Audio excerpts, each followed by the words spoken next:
I'm going to show you how I get my markers set up for the Julia cardigan. I count out my stitches for the left front, I place a marker, then there's one stitch, which is our raglan stitch, and then I place another marker. And then I count it out for my left sleeve, place the marker, raglan stitch, place a marker. Now I'm going to start from the center front at the beginning of the round, and I'm going to knit to the first group of markers. Once I get there, I'm going to do a yarn over, slip the marker, knit the raglan stitch, slip the marker, do another yarn over, and then continue on in that fashion until I get to the next marker. I'll show you again. Yarn over, slip the marker, knit the raglan stitch, slip the marker, yarn over, and continue on.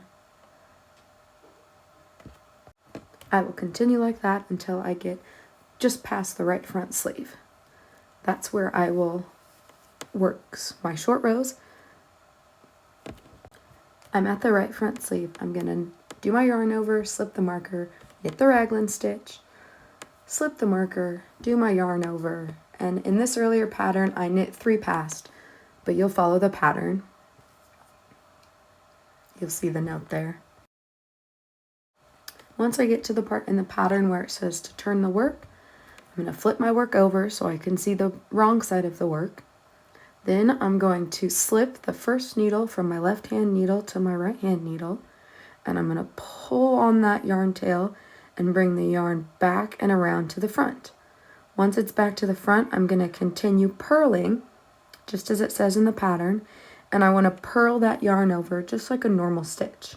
That's what's going to make the hole on the right hand side. I'm going to slip my marker and I'm going to purl back all the way until I get to the left front of the pattern where it tells you to make the next double stitch. I'm at the place in the pattern where I turn my work, so I'm going to flip it back around to the right side. I'm going to bring the yarn to the front, and then I'm going to slip that first stitch from the left hand needle to the right hand needle, and I'm going to tug on it hard and pull it to the back. Then I'll continue along knitting. We've created that little double stitch there. I'll show you the 2 legs later. We're going to continue knitting, and as we knit, when we get to the markers, we're going to keep doing those yarn overs. Those are our increases, and the way it works with the short rows is we do them every other round, and it just works out. So here's my yarn over, and I'm going to knit along until I get to my double stitch.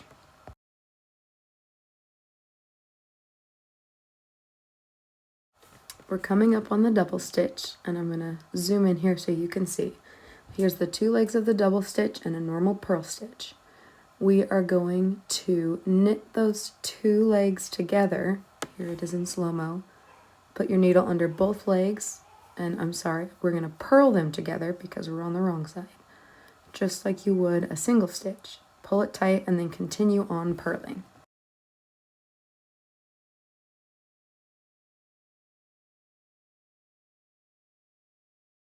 Here I'll show it again. We're going to turn our work to the right side, bring that yarn to the front. We're going to slip our needle our stitch from left to right, pull on it, bring the thread to the back, and continue on knitting.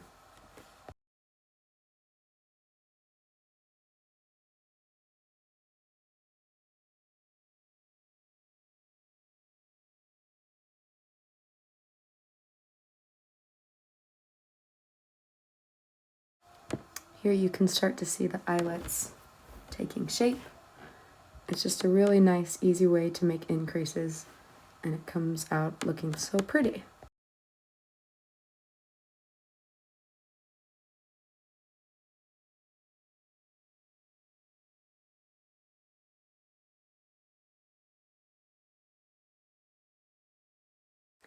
Here we're coming up on a double stitch on the right hand side of the work.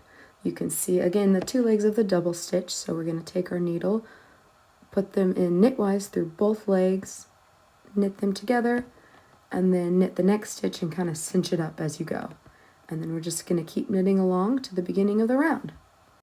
You continue in that manner following the pattern, and then your short rows have been completed.